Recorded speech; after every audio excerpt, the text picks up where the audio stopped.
Hello everyone, welcome to IGS Simplified. I'm Ketan and we are in third part of understanding and writing transforms. So in this part, I wanted to discuss about the lookup transform. So we will discuss what is the lookup transform, we'll go through the documentation and then we will take a scenario like where we'll be using the lookup transform. So this is the SailPoint documentation for the lookup transform. So here you will see this in developer community, SailPoint has given an overview and transform structure and what are the top level properties which are required and what are the attributes this transform can support. So all these things we'll go through. So on the top, like we have the overview. So the cell point is saying that use the lookup transform to take in an incoming string value and compare it to a list of key value pairs to determine which output to return. So if the incoming data matches a key, the transform returns the corresponding value. If the incoming key does not match a key, the transform returns the table's optional default value. Okay.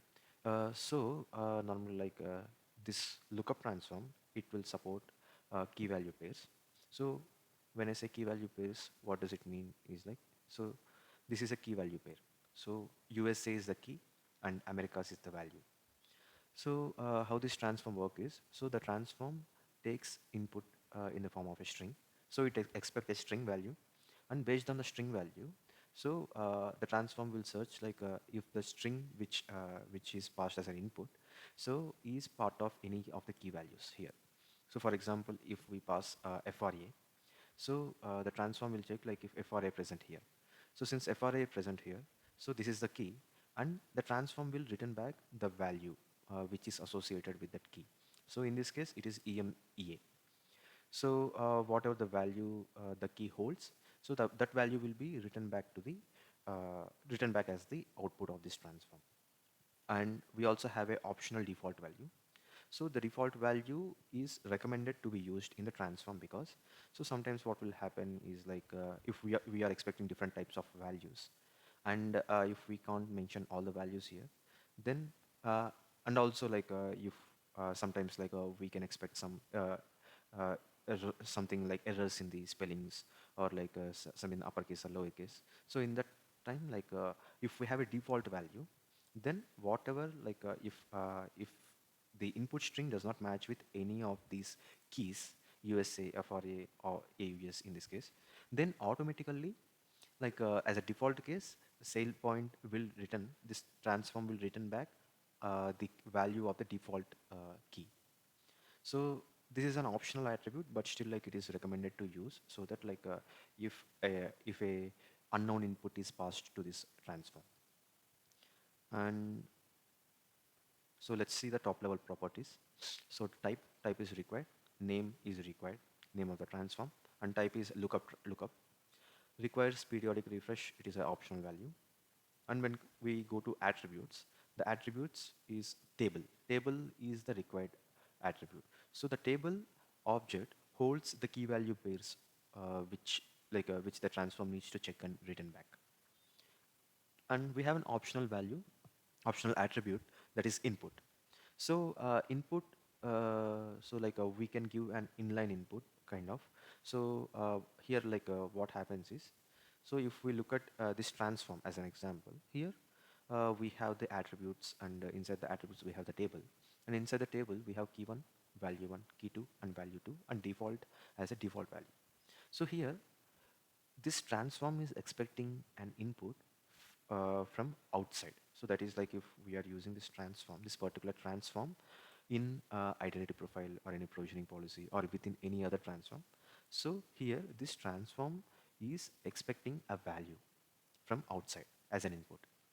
But if you don't want to give the input from outside, so what we can do is we can use this attribute input to pass the data within the transform. By using this input value, you can specify what will be the input value, and based on that value, the key pair will be calculated, and for whichever the key, the value will be written back to the written back from this transform. We have a lot of applications with this lookup transform. So we use this lookup transform for the identity profile, inside the identity profile for any identity attribute, or in the provisioning policy as well. So we will take an example scenario where we might use this lookup transform. So first like we will let's take a notepad. So here so for example, so we have an identity attribute country.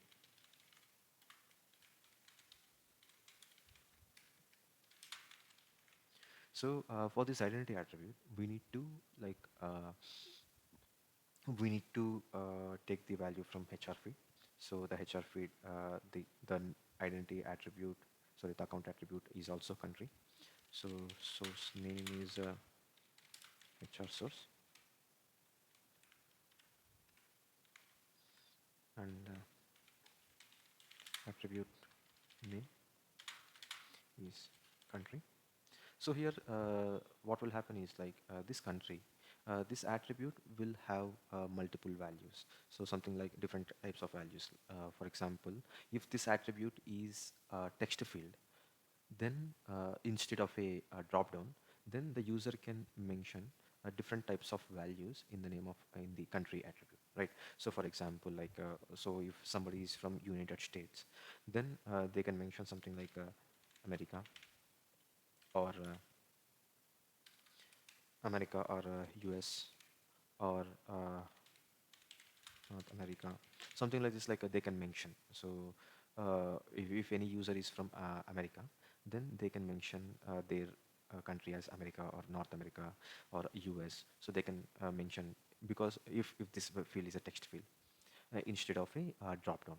So our client, if client wants to have this, they don't want any of these values. So what they want is they just want this all these values to be simplified as USA. Then in this type of scenarios, we can use the lookup transform. So okay, let's what we will do is we will try to create a transform, a sample transform, so that you will understand. So let's take VS Code here and let's create a new transform. JSON and maybe let's try from here.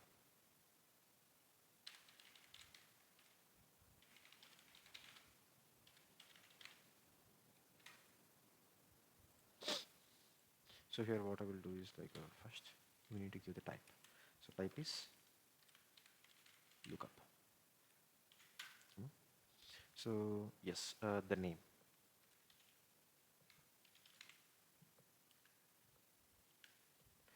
as I mentioned earlier, I will try to give I will try to follow this naming convention where the client specific name underscore the identity attribute name.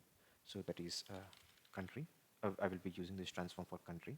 So I have given it as country, and the type of the transform is lookup type. Now let's give the attributes. What are the different attributes that we will need to use here? So the first is the table attribute. So here what will happen is we will give a list of values, something like USA. If the if the if the user types in as USA, we can just mention it as America. And if the user gives as US, still we want to give it as America.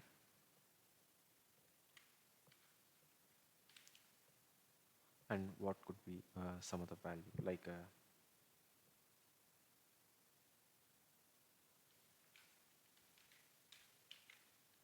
even if they say give incomplete letters as America, we just want it as an America, so that it will be easier for us when if we have any condition based on this country attribute. And example so if the user gives any of these values, by the transform will return back as America, and in any other case default, by default it will just say other. So if a user did not give USA or US or America or North America, if a user gives any value which is not part of these key values, then by default this transform will return back other. And so here, like this is the table attribute. And if we can use this attribute as it is, sorry, we can use this transform as it is, we can just create this transform, and we can just like use this transform in the identity profile, and we can just map it to the country attribute, country identity attribute. And in the identity profile, like we have this mapping provision of like we can select like from which source and from which attribute you want to take the value, input value, and you can just give this value, and we can fetch that value, and that value will be given as an input to this particular transform. And based on that input, this transform will return back whichever the values that based on the input. But if you want to provide the input by yourself to the transform, so what you can do is like you can utilize another attribute which is present, that is input. So this input attribute, right? So this input attribute, so yeah, if you look here, so it could be a type of like an account attribute, and it is from HR source, and the attribute name is country. So here you are mentioning that you need to get the attribute value country from HR source of this particular identities account, from HR source account, and for that we are using an account attribute type of transform. So whatever the value that this country attribute holds for this user, so that value will be passed as an input for this transform. And so for example, like if that country attribute holds America or a US, for example, US as the value, then America will be written back from this transform. So you will find like you will think that like even though like we are already giving an input in the in the identity profile, like do we still need to like do that again? Yes. So sometimes like sometimes you will need to like do some calculations, and based on that calculations, like you will have to like give an input. So in that complex scenarios, like the inline attribute, sorry, the inline input will be more helpful than the input option which is present in the identity profile. So even like it is mandatory to use the attribute value, like to map the attribute value in the identity profile. But still, like if you are using this input here, so whatever the input that SailPoint is passing inside the identity attribute, that value will not be considered. So if you are using input here, then definitely like this input will be taken priority, and this input value will be given here, and based on that value only, like the transform will return the particular key value pair. So sorry, like whatever the value present in that key value pair. So here, so that is the difference. So like you can either like give the input from within the transform, or like you can give the input explicitly from identity profile. So that is about the lookup transform. So here like we have like so many use cases with the lookup transform, and I want to create separate videos like how you can utilize this lookup transform, like so what are the different use cases that we can use using this lookup transform. Like I will be doing a separate set of videos. So I will try to like I will try to cover like how you can use this lookup transform as to hold like all the static values, and you will be able to reference that particular transform at so many places in different transforms, and you can fetch the details like which some static details like some maybe the lifetime of a user or a different employee, or like any particular static value, like how you can fetch that. I will try to like create a different video, and I will try to like I will upload it soon. So yeah, that is about the lookup transform. And if you have any questions regarding this lookup transform, like please let me know. Or like if you have any use case, like we can discuss about that use case like in detail. And like if you are struggling with anything with this lookup transform, like please let me know in the comments. Like I will try to like respond. I will try to come up with a solution. Like we can work for a solution. And thank you so much. Have a good day.